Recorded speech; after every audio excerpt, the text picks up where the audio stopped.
Good morning बच्चों। आज मैं आपको सिक्स क्लास के मैथ की एक्सरसाइज 1.2 का क्वेश्चन 9 और क्वेश्चन 10 समझाऊंगा। तो बच्चों क्वेश्चन 9 इसमें हमें पूछ रहा है कि 91 और 991 के बीच में कितनी पूर्ण संख्याएं हैं। 91 और 991 के बीच में कितनी पूर्ण संख्याएं हैं। तो बच्चों पूर्ण संख्या क्या होती है पहले हम इसे समझते हैं, और मैंने पिछली वीडियो में पूर्ण संख्याओं की परिभाषा को समझाया भी है। तो पूर्ण संख्या बच्चों क्या होती है कि जीरो और प्राकृतिक संख्याओं को हम पूर्ण संख्या बोलते हैं, यानी जीरो और 1 2 3 4 और आगे आने वाले जितनी भी संख्याएँ वो पूर्ण संख्याएँ होती हैं।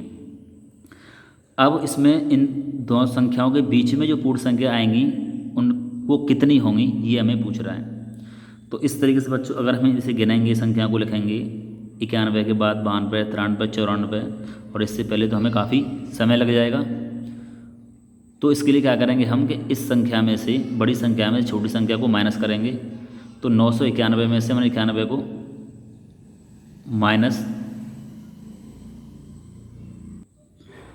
कर दिया। ये 991 मैंने 91 को माइनस कर दिया, तो यानी एक में से एक घटाएंगे तो जीरो, 9 में से 9 माइनस करेंगे तो कितना हो जाएगा जीरो, और यहाँ 9 की 9 आ जाएगा, यानी 991 में से 91 घटाएंगे तो 900 बचेगा। अब 900 में से क्या करेंगे हम एक माइनस और करेंगे, एक माइनस कर दिया तो कितना आएगा 899। तो ये हमारी कितनी संख्या होंगी 899, यानी 91 और 991 के बीच कितनी संख्याएँ होंगी, कितनी पूर्ण संख्याएँ होंगी, तो वो होंगी 999। तो हम इस तरीके से किसी भी दो संख्याओं के बीच में पूर्ण संख्याओं को कितनी पूर्ण संख्याएं होंगी इस तरीके से हम निकाल सकते हैं। तो इसके लिए तरीका ये है कि जो संख्या दे रखी होती हैं उनको आपस में माइनस कर लेंगे। बड़ी संख्या में से छोटी संख्या को माइनस करते हैं और फिर जो आंसर आता है उसमें से एक और माइनस कर देते हैं, तो बीच में आने वाली सभी पूर्ण संख्याएँ बड़ी आसानी से हमें प्राप्त हो जाती हैं। तो इस तरीके से हम इस सवाल को सॉल्व कर सकते हैं।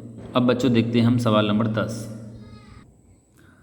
और सवाल 10 में बच्चों 2 पॉइंट दे रखे हैं। पहले पॉइंट में क्या पूछ रहा है कि क्या सभी प्राकृतिक संख्याएं पूर्ण संख्याएं हैं।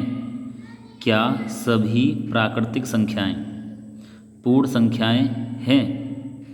तो बच्चों सभी जो प्राकृतिक संख्याएं होती हैं वो पूर्ण संख्याएं होती हैं, ये बात सही है, तो हमने लिख दिया हाँ। इसमें पूछ रहा है क्या जो सभी जो प्राकृतिक संख्या हैं वो पूर्ण संख्या होती हैं, तो इसका उत्तर क्या है हाँ। और दूसरे पॉइंट में क्या कह रहा है कि क्या सभी पूर्ण संख्या प्राकृतिक संख्याएं हैं, तो ये नहीं होगा। चलो बच्चों इसे हम और दूसरे तरीके से समझ लेते हैं। देखते हैं बच्चों, जैसे कि हमारी जो प्राकृतिक संख्याएं होती हैं वो कहाँ से स्टार्ट होती हैं। प्राकृतिक संख्याएं वो होती हैं जो गिनती के प्रयोग में आती हैं, जैसे 1 2 3 4 और आगे आने वाली जितनी भी संख्याएं वो क्या है हमारी प्राकृतिक संख्या।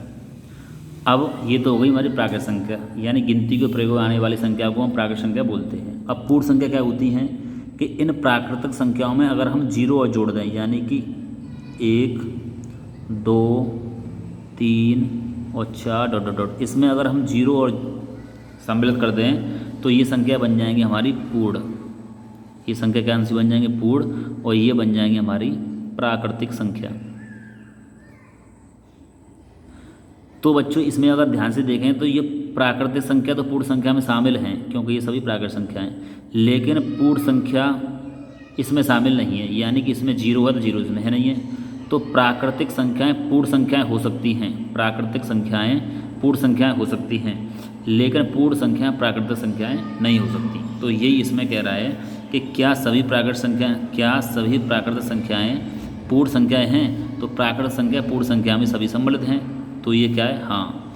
लेकिन सभी ये कह रहा है सभी पूर्ण संख्या प्राकृतिक संख्या है, तो सभी कहाँ है, यानी कि सभी पूर्ण संख्या, यानी कि जीरो इसमें कहाँ सम्मिलित है, जीरो इसमें नहीं है। तो इसका मतलब है सभी पूर्ण संख्या प्राकृतिक संख्याएं नहीं होंगी, यानी कि जीरो जो इसमें सम्मिलित नहीं है। तो सभी पूर्ण संख्या प्राकृतिक संख्या नहीं होंगी, लेकिन सभी प्राकृतिक संख्याएं ये सभी इसमें दे रखी हैं, तो सभी प्राकृतिक संख्या पूर्ण संख्याएं होंगी। तो बच्चों ये हमें दे रखा है, ये हमारा हाँ है, और ये इसका उत्तर क्या होगा नहीं। तो बच्चों ये सवाल हमारा कंप्लीट हो चुका है 9 और 10। आप इन सवालों को अपनी नोटबुक में नोट कर लें और इनका रिवीजन करें। ओके बच्चों, धन्यवाद।